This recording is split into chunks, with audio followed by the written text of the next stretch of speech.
नमस्कार साथियों, मैं राघवेंद्र सिंह। यूट्यूब पर हमारे गोगा जी स्टडी क्लास में आपका स्वागत है। आज हम आपके लिए लेकर आए हैं कक्षा 10 में एक मैथ का टॉपिक है समांतर श्रेणी। समांतर श्रेणी से संबंधित जितने भी क्वेश्चन हैं जो पिछली बोर्ड परीक्षाओं में पूछे गए हैं और साथ साथ में वो 2026 के बोर्ड परीक्षा के लिए इम्पोर्टेंट हैं, ऐसे क्वेश्चन हम आज आपके लिए लेकर आए हैं। तो उससे पहले हम समांतर श्रेणी का बेसिक समझेंगे, साथ साथ में समांतर श्रेणी से संबंधित जो फॉर्मूला है उनके बारे में चर्चा करेंगे। तो आखिरकार समांतर श्रेणी क्या होती है? तो अगर हम बात करें समांतर श्रेणी की,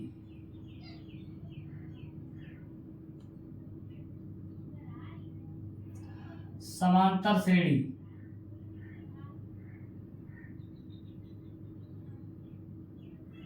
तो हम कह सकते हैं एक ऐसी श्रेणी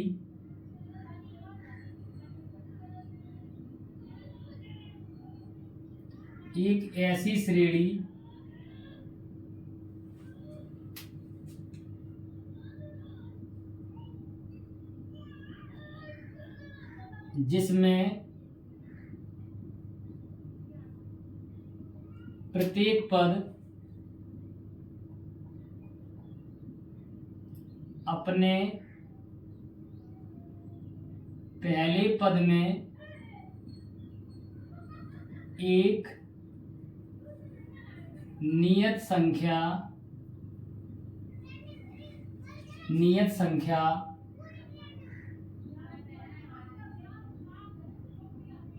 जोड़ने पर प्राप्त होता है उसे हम समांतर श्रेणी कहते हैं। अब समांतर श्रेणी में जो डिफरेंस होता है, प्रत्येक जो अगला पद होता है वो अपने पहली वाली संख्या में एक नियत संख्या होनी चाहिए, प्रत्येक आगे बढ़ता होना चला जाइए। जैसे अगर हम एग्जाम्पल की बात करें, जैसे अगर एग्जाम्पल देखें, जैसे कह सकते हैं 2, 4, 6, 8, 10 ... तो यहाँ पर हम देख रहे हैं कि जो अगली संख्या है, यानी कि जो अगली संख्या जैसे 4 है, 4 में 2 जोड़ने पर इनमें जो कितना जोड़ा गया, 2 जोड़ा गया। अगर 6 को देखेंगे तो 6 यानी कि जिससे पहले वाली संख्या 4 है उसमें कितना जोड़ा गया, 2 जोड़ा गया। अगर हम 8 को देखें तो इन दोनों में जो जोड़ा गया वो उसमें भी 2 जोड़ा गया। तो हमें जो अगला पद मिल रहा है वो एक नियत संख्या जोड़ने पर मिल रहा है। कभी कभी ये नियत संख्या जो जोड़ी गई है, कभी कभी ये माइनस में भी हो सकती है, आपकी ये पॉइंट में भी हो सकती है, आपकी बटे में भी हो सकती है। ये संख्या किसी भी रूप में हो सकती है, लेकिन जो भी क्रम होगा, जो भी इनके बीच का क्रम होगा वो एक निश्चित क्रम होगा, एक नियत होगा, तो उसे हम समांतर श्रेणी कहते हैं। जैसे अगर हम और बात करें, जैसे पहला पद क्या आपका a होगा, दूसरा पद a प्लस के d हो जाएगा, तीसरा पद जो होगा a प्लस के 2d हो जाएगा, अगला पद जो होगा a प्लस के 3d हो जाएगा। तो इस तरीके से ये भी जो श्रेणी है वो एक समांतर श्रेणी कहलाएगी। क्या कहलाएगी? अगर ऐसी श्रेणी है तो वो भी हमारी समांतर श्रेणी कहलाती है। क्या कहलाती है? समांतर श्रेणी कहलाती है। अब समांतर श्रेणी जो होगी उसमें पहला पद क्या होता है, साथ साथ में उनके बीच में जो अंतर है सम अंतर होना चाहिए। जैसे अगर हम बात करें, अगर किसी श्रेणी में पद n है, आपसे पदों की संख्या पूछ रहा है या डिफरेंस पूछा गया है या प्रथम पद पूछा गया है, तो उसके लिए अगर समांतर श्रेणी में अगर हम बात करें,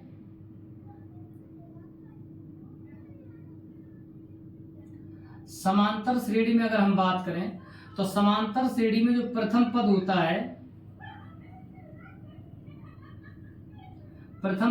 है उसे a से प्रदर्शित करते हैं। जैसे प्रथम पद है a, दूसरा a1 कह सकते हैं, a भी कह सकते हैं, और उसके बाद में द्वितीय पद a2, फिर a3, a4 ... ऐसे चलेगा। और उसके बाद में जो पदों की संख्या है, पदों की संख्या को हम n से प्रदर्शित करते हैं। और साथ साथ में जो सार्व अंतर होता है, सभी पदों में जो अंतर होता है सार्व अंतर को हम डी से प्रदर्शित करते हैं। किससे प्रदर्शित करते हैं? डी से प्रदर्शित करते हैं। अब आपसे यदि पूछा जाए कि किसी श्रेणी में nवां पद ज्ञात कीजिए, आपको श्रेणी दे दी जाए और आपसे कहा जाए कि ये बताइए किसी श्रेणी का यानी कि 20वां पद ज्ञात कीजिए, 10वां पद ज्ञात कीजिए, 11वां पद ज्ञात कीजिए, अंतिम पद इतना है, श्रेणी इतनी है, श्रेणी का डिफरेंस कितना है, श्रेणी में पद कितने हैं, तो इनके लिए हम फॉर्मूला पढ़ेंगे। क्या फॉर्मूला पढ़ेंगे? अगर हमसे पूछ रहा है समांतर श्रेणी का nवां पद, समांतर श्रेणी का आपसे nवां पद पूछ रहा है, क्या पूछ रहा है? समांतर श्रेणी का आपसे nवां पद पूछा गया है। कब? पहली कंडीशन ये है जब आपके पास में प्रथम पद कितना है? a है और साथ साथ में सार्व अंतर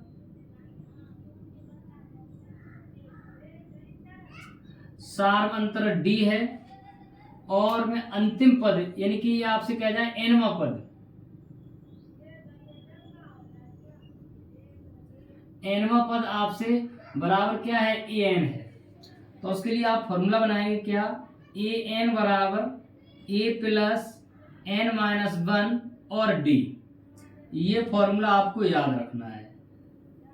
an बराबर a प्लस n-1 और माइनस के क्या हो जाएगा? d हो जाएगा। अब दूसरी बात है, यदि nवां पद अंतिम है, या कह सकते हैं यदि आपको अंतिम पद दे रहा है, अंतिम पद आपके पास में l है, तो l बराबर लिख सकते हैं, l बराबर फॉर्मूला a प्लस n-1 और d।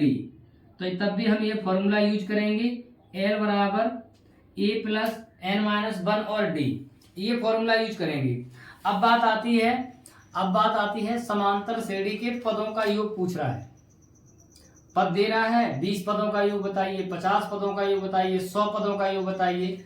तो उसके लिए हम फॉर्मूला पढ़ेंगे समांतर श्रेणी में पदों का योग। अगर पदों का योग पूछ रहा है, आपसे पूछ रहा है n पदों का योग, n पदों का योग, तो उसके लिए हम फॉर्मूला पढ़ेंगे क्या? Sn बराबर n/2 ब्रैकेट में आपके पास होगा 2a प्लस n-1 और d। अगर हमें n-1 d की जगह पे डायरेक्ट अंतिम पद दे रहा है, nवां पद दे रहा है, तो हम इसके लिए दूसरा फॉर्मूला यूज कर सकते हैं क्या? Sn बराबर n/2 ब्रैकेट में 2a प्लस, तो इसके लिए हम फॉर्मूला यूज कर सकते हैं, अगर an दे रहा है तो a प्लस और a प्लस n-1 और d, ये भी यूज कर सकते हैं। अच्छा, ये फॉर्मूला जो हम पढ़ा है, ये फॉर्मूला किसका पढ़ा है हमने? ये हमने जो फॉर्मूला पढ़ा है, यहाँ पर देखो a प्लस n-d an का पढ़ा है, तो यहाँ पर फॉर्मूला बन जाएगा क्या? Sn बराबर n/2, तो यहाँ पर क्या हो जाएगा? a प्लस an हो जाएगा। ऐसी कंडीशन में ये भी फॉर्मूला हम यूज कर सकते हैं क्या? Sn बराबर, हम क्या फॉर्मूला यूज कर सकते हैं? Sn बराबर n/2 n प्लस an हो जाएगा। इस तरीके से हम इन फॉर्मूलों को यूज करेंगे। और अगर हमें अंतिम पद दे रहा है, यहाँ पर अंतिम पद दे रहा है, तो हम फॉर्मूला को यूज कर सकते हैं। हम फॉर्मूला को क्या यूज कर सकते हैं? Sn बराबर n/2 ब्रैकेट में a प्लस l, तब ये भी हमारा फॉर्मूला एक हो जाएगा। पदों का योग बराबर क्या हो जाएगा? पदों का योग बराबर। नोट करेंगे। अब देखते हैं क्वेश्चन, कौन से क्वेश्चन है जो हमसे बोर्ड परीक्षा में पूछे जाएंगे या जो पहली परीक्षाओं में पूछे गए हैं।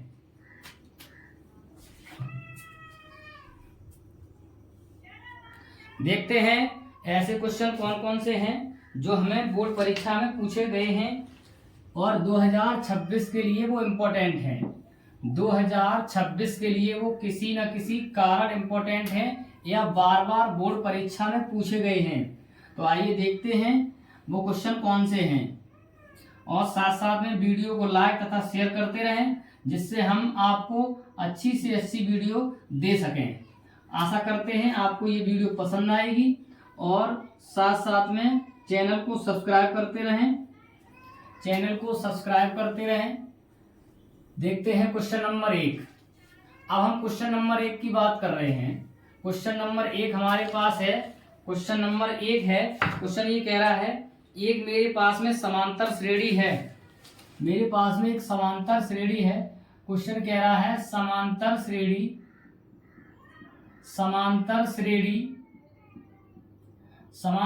क्या है? -5, -1, -3, -7 ... का सार्व अंतर पूछ रहा है। का सार्व अंतर पूछा गया है आपसे। क्या पूछा गया है? सार्व अंतर बताओ। क्वेश्चन ये कह रहा है, क्या कह रहा है? सार्व अंतर बताइए। आपसे क्वेश्चन पूछा गया है कि सार्व अंतर बताइए। तो हमें पता है सार्व अंतर यानी कि सभी पदों में जो अंतर है वो ज्ञात करना है।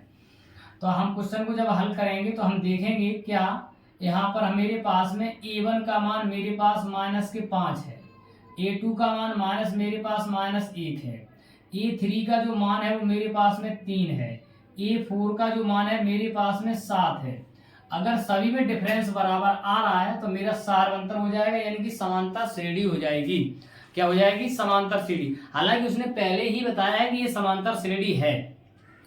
पहले ही क्वेश्चन ये कह रहा है कि वो समांतर श्रेणी है। अगर वो समांतर श्रेणी है तो उसका डिफरेंस पूछ रहा है। तो देखेंगे हम, अगर हमें डिफरेंस दो पदों में निकालना है तो हम D1 यहाँ से निकालेंगे। D1 बराबर फॉर्मूला हो जाएगा A2 माइनस के A1। अगर हम D2 निकालेंगे तो फॉर्मूला हो जाएगा क्या? A3 माइनस के A2। दोनों में डिफरेंस देख रहे हैं, अगर बराबर आ रहा है तो यहाँ पर देख रहे हैं D1 का मान निकाल रहे हैं। A2 का मान -1 है, माइनस उसके बाद में A1 का मान -5 है। तो यहाँ से अगर हम D1 निकाल रहे हैं -1 प्लस के हो रहा है 5 बराबर कितना आ रहा है? 4। यहाँ से अगर हम D2 निकाल रहे हैं तो इसका मान 3 है, यहाँ पर माइनस और माइनस का हो जाएगा 1।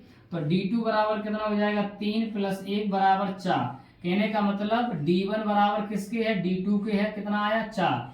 तो कहने का मतलब है कि समांतर श्रेणी में जो पदों का अंतर है, जो पदों का डिफरेंस है वो कितना है? 4 है।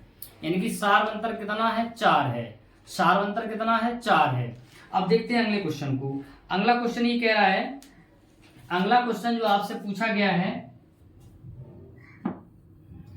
आपसे जो अगला क्वेश्चन पूछ रहा है, देखेंगे अगला क्वेश्चन क्या है। आप कभी कभी आपसे ये पूछेगा, आपको n का मान पूछ लेगा। कभी कभी आपसे n का मान पूछ लेगा। n का मान क्या पूछ लेगा? जैसे आपसे पूछ सकता है, क्या बताइए ये समांतर श्रेणी में है या इसके 20 पदों का योग बताइए, या श्रेणी जो हमने दी है उसमें n पदों की संख्या कितनी होगी। जैसे आपसे क्वेश्चन पूछ सकता है क्या 13, एक क्वेश्चन दिया गया है, क्या 13, 10, 7, 4, 13, 10, 7, 4 ... कह रहा है समांतर श्रेणी है। समांतर श्रेणी है, ये क्वेश्चन पूछा गया है। एक श्रेणी देगी, क्या 13, 10, 7, 4 समांतर श्रेणी में है। तो देखेंगे अगर इनके बीच में डिफरेंस जो है सब बराबर है। डिफरेंस कितने आएंगे? एक इनके बीच में डिफरेंस निकलेगा और एक इनके बीच में डिफरेंस निकलेगा। तो अगर डिफरेंस मेरे सब बराबर आ गए तो हम जान लेंगे कि यहाँ पर क्या ये समांतर श्रेणी में है।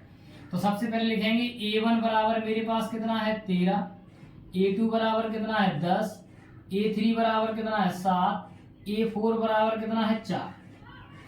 अगर हम D1 निकालेंगे तो मेरे पास हो जाएगा A2 माइनस के A1।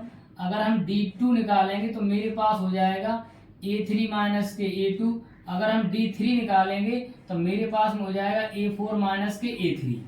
अब अगर हम सभी मान रख रहे हैं तो D1 बराबर निकाल रहे हैं तो D1 A2 का मान कितना है? 10 और माइनस के हो जाएगा 13। यहाँ D2 निकाल रहे हैं तो मेरे पास कितना हो जाएगा? 7 माइनस के 10। अगर D3 निकाल रहे हैं तो 4 माइनस के 7।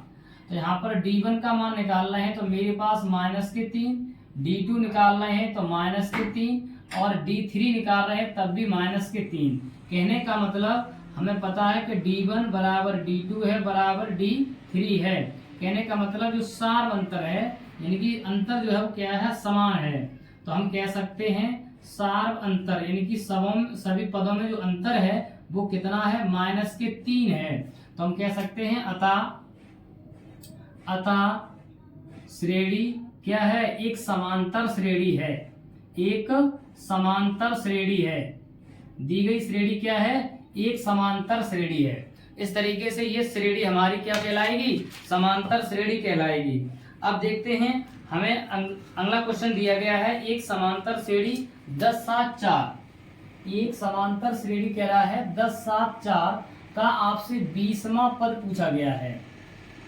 एक क्वेश्चन ऐसा है, कह रहा है समांतर श्रेणी 10 7 4। एक क्वेश्चन दिया गया है आपसे, क्वेश्चन आपको दिया गया है समांतर श्रेणी, क्वेश्चन नंबर हमारा ये 3 हो गया है। क्या कह रहा है, समांतर श्रेणी 10 7 4 10 7 4 डॉट डॉट आपसे पूछ रहा है का 20वां पद बताइए। क्या बताइए, 20वां पद बताओ। आपसे क्वेश्चन कह रहा है कि 20वां पद बताइए, देखेंगे।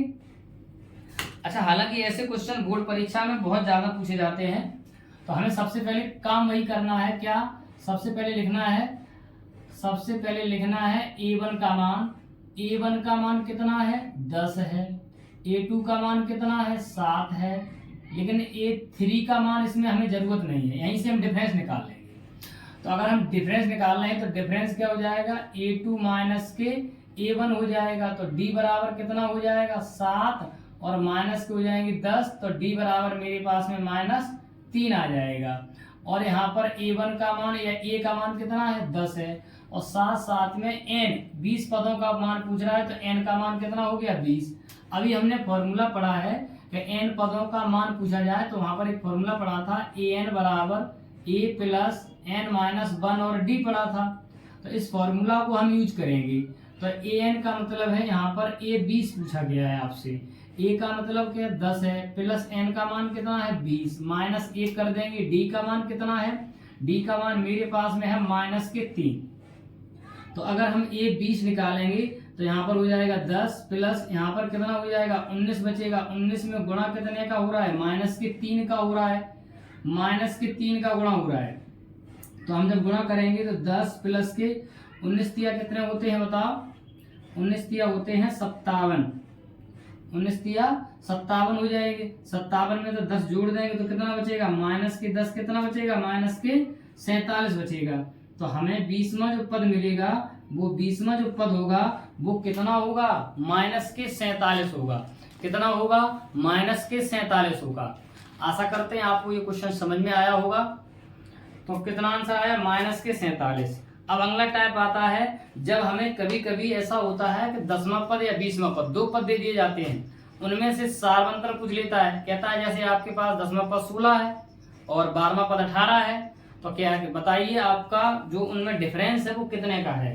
तो देखते हैं ऐसे क्वेश्चन नंबर 4 की तरफ चलेंगे। क्वेश्चन नंबर 4 की तरफ चलेंगे। क्वेश्चन नंबर 4 क्या है, ये क्वेश्चन है जो बोर्ड परीक्षा में पूछा गया है। क्वेश्चन ये कह रहा है, समांतर श्रेणी का 8वां पद 17 है। समांतर श्रेणी का 8वां पद 17 है। क्वेश्चन नंबर 4 आया, ये क्या है, क्या कह रहा है, समांतर श्रेणी का आपसे पूछ रहा है, समांतर श्रेणी का 8वां पद 17 है। 8वां पद कह रहा है 17 है और कह रहा है उसका 14वां पद 29 है। 14वां पद कितना है, 29 है। तो आपसे पूछा गया है तथा समांतर श्रेणी का सार्वंतर बताइए। तो समांतर श्रेणी का सार्व अंतर बताओ। क्या कह रहा है, समांतर श्रेणी का सार्व अंतर बताओ, आपसे ही पूछा गया है। तो देखेंगे अब जो हमें दिया गया है 8वां पद का जो मान है वो कितना है, 17 है। तो ऐसे क्वेश्चन जब हमें दिए जाएंगे तो हम क्या करेंगे, ऐसे क्वेश्चन जब दिए जाएंगे तो हम क्या करेंगे, यहाँ से हम 8वां पद दिया गया तो इससे पहले का पद निकालेंगे, यानी कि पहला 8वां पद कैसे निकलेगा, ए में 7वां पद जोड़ा जाएगा।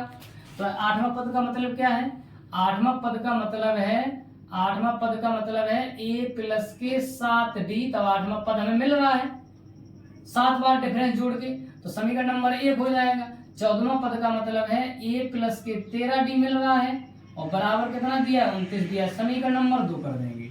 अब हम क्या करेंगे, समीकरण क्या करेंगे बताओ, समीकरण 2 में से समीकरण 1 घटा देंगे। तो यहाँ पर क्या लिखेंगे हम, घटाने पर माइनस माइनस माइनस, ये ए कट जाएगा। अच्छा 13 में से 7 चला जाएगा तो मेरे पास बच जाएगा माइनस के कितना, 6d बच जाएगा। इधर कितना जाएगा, 9 में से 7 जाएगा, 2 बचेगा, 1 में से 2 में से 1 जाएगा, 1 बचेगा, माइनस से माइनस काट देंगे 6 से, तो d बराबर कितना आ जाएगा, 2 आ जाएगा। तो यही हमसे पूछा गया था कि श्रेणी का सार अंतर ज्ञात कीजिए। आशा करते हैं आपको ये क्वेश्चन समझ में आया होगा। तो d बराबर कितना आ गया है, 2 आ गया है। d बराबर कितना आ गया है, 2 आ गया है। अगला क्वेश्चन, जब कभी भी हमें सार अंतर देके और हमें पद देके और हमसे क्या पूछ लिया जाए, प्रथम पद पूछ लिया जाए। जैसे क्वेश्चन दिया गया है, यदि एक समांतर श्रेणी का सार अंतर -4 है, 10वां पद -8 है, तो आपसे पूछ रहा है श्रेणी का प्रथम पद ज्ञात कीजिए। आपसे 10वां पद दिया गया और प्रथम पद पूछ लिया है, डायरेक्ट उसने आपको 10वां पद दे दिया है। क्वेश्चन कह रहा है श्रेणी का सार अंतर जो है, क्वेश्चन नंबर 5 की बात कर रहे हैं, क्वेश्चन नंबर 5 की बात कर रहे हैं। आपसे कह रहा है समांतर श्रेणी का सार अंतर, कह रहा है समांतर श्रेणी का आपको दे रहा है सार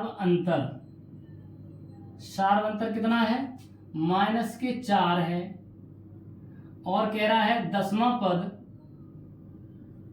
आपको दे रहा है, 10वां पद -8 है। 10वां जो पद है वो कह रहा है -8 है। तो आपसे प्रथम पद पूछ रहा है, क्या बता रहा है, प्रथम पद बताओ। तो कह रहा है प्रथम पद बताओ, कह रहा है प्रथम पद बताओ, ये कह रहा है प्रथम पद बताइए। तो देखो हमें 10वां पद दिया गया है, सार अंतर दिया गया है, तो उसके लिए जो हमने फॉर्मूला पढ़ा था अभी फॉर्मूला हमें क्या यहाँ दिया, क्या गया, डिफरेंस, यानी कि -4, यानी कि 10वां पद कहने का मतलब है ए10 कितना दिया, -8 दिया गया है। और जब -8 दिया गया है तो जो हमने फॉर्मूला पढ़ा था an बराबर a प्लस n माइनस 1 और d पढ़ा था, इसी को हम यूज करेंगे। तो an की जगह पे मेरे पास में -8 है और उसके बाद में a का मान निकालना है प्लस n का मान कितना है, 10, 10वां पद दिया गया 10 -1 और d का मान कितना है, -4 है। तो -8 बराबर a प्लस 10 में से 1 जाएगा 9, गुणा कर देंगे -4 का, तो -4 का गुणा करेंगे -8, a प्लस कितना हो जाएगा, -9 चौको 36 हो जाएगा, 36 हो जाएगा। तो हम क्या करेंगे, इसके बाद में 36 को इधर लाएंगे तो -8 और प्लस के हो जाएंगे 36 बराबर आ जाएगा a। तो 36 में से क्या कर देंगे, 8 माइनस कर देंगे, तो a की वैल्यू कितनी आ जाएगी, बताएंगे a की वैल्यू कितनी आ जाएगी, 28। तो a की वैल्यू कितनी आ जाएगी, 28, a की वैल्यू कितनी आ जाएगी, 28। कहने का मतलब जो हमारा प्रथम पद होगा उस श्रेणी का प्रथम पद कितना हो जाएगा, 28 हो जाएगा। प्रथम पद कितना हो जाएगा, 28 हो जाएगा। नोट करेंगे, प्रथम पद कितना होगा, 28 हो जाएगा। अब बात करते हैं अगले क्वेश्चन की। अगला क्वेश्चन जैसे है 2024 में ही पूछा गया है, पिछली बोर्ड परीक्षा में पूछा गया है 2024 में। क्वेश्चन ये कह रहा है x के किस मान के लिए 2x x और +8 तथा 3x + 1 समांतर श्रेणी में हैं, वो x का मान निकाल के दिखाइए। क्वेश्चन आपसे कह रहा है x के किस मान के लिए, क्वेश्चन कह रहा है x के किस मान के लिए, क्वेश्चन नंबर हमारा 6 है। कह रहा है x के किस मान के लिए, x के किस मान के लिए 2x, x + 8 तथा कह रहा है x+8 तथा 3x+1, 3x+1 किसमें, समांतर श्रेणी में है। आपसे क्वेश्चन पूछा गया है क्या, कि ये समांतर श्रेणी में हैं, किस मान के लिए। कहने का मतलब देखो, अगर समांतर श्रेणी में ये होंगे, अगर ये समांतर श्रेणी में होंगे तो इनके बीच का डिफरेंस कैसा होगा, बराबर होगा। जिस श्रेणी के बीच का जो डिफरेंस बराबर नहीं है तो वो कभी भी समांतर श्रेणी नहीं हो सकती है। तो अगर हमें क्या, एक काम करें कि इन जो 3 पद दिए गए हैं, इन तीनों पदों के बीच का जो डिफरेंस है वो डिफरेंस हम निकाल लें। अगर डिफरेंस बराबर आ रहा है, अगर डिफरेंस बराबर है तो वो समांतर श्रेणी में है। और वो क्या कह रहा है, एक्स का मान पूछ रहा है। समांतर श्रेणी में तो हैं, क्वेश्चन ही कह रहा है कि वो समांतर श्रेणी में तो हैं, लेकिन एक्स की जगह पे कितना रख दिया जाए। अगर समांतर श्रेणी में है तो हमें पता है कि इनके बीच का डिफरेंस भी बराबर होगा, तो हम डिफरेंस पे बात कर रहे हैं। तो देखेंगे, अगर हम डिफरेंस निकाल रहे हैं तो पहले लिखेंगे a1 बराबर है मेरे पास में 2x, a2 बराबर है x+8 और a3 बराबर मेरे पास में 3x+1। डिफरेंस 2 निकल रहे हैं तो हम यहाँ लिखेंगे d1 बराबर क्या हो जाएगा और d2 बराबर क्या हो, दो डिफरेंस निकालेंगे, d1 और d2 दोनों डिफरेंस बराबर होंगे। तो d1 की जगह पे देखेंगे मेरे पास हो जाएगा a2 माइनस के a1 और d2 की जगह पे हो जाएगा a3 माइनस के a2। अब हम क्या करेंगे, a2 का मान रखेंगे यहाँ पर x+8 रख देंगे और माइनस के कर देंगे 2x, यहाँ पर कितना हो जाएगा 3x+1 और माइनस के कर देंगे x+8 a2 का मान। जब इसको सॉल्व कर रहे हैं तो x+8 और माइनस का हो रहा है 2x, यहाँ पर 3x+1 माइनस का हो रहा है x और माइनस का हो रहा है 8। अब देख रहे हैं x में से 2x घट रहा है तो माइनस का x बच रहा है, प्लस के 8 बच रहे हैं। 3 में से 1 जा रहा है तो 2x बच रहा है, 8 में से 1 घट रहा है तो माइनस के 7 बच रहे हैं। तो यहाँ पर हम देख रहे हैं, इसको इधर लाएंगे तो माइनस के x और माइनस के हो रहे हैं 2x, माइनस के कितने हो रहे हैं 2x, माइनस के 7 हैं और माइनस के 8 हो रहे हैं। तो माइनस के कितने हो जाएंगे मेरे पास में 3x हो जाएंगे, माइनस के कितने हो जाएंगे मेरे पास में 15 हो जाएंगे। 15 माइनस से माइनस काटेंगे, 3 से काटेंगे, 3 पंचे 15, यानी कि x की जो वैल्यू है वो कितनी आ गई, 5 आ गई। x की वैल्यू कितनी आ गई, 5 आ गई। x की वैल्यू कितनी आई, 5। तो इस तरीके से जो क्वेश्चन हमें पूछे जाएंगे तो हम उन क्वेश्चनों को इस तरीके से सॉल्व कर लेंगे। आशा करते हैं आपको क्वेश्चन ये समझ में आया होगा।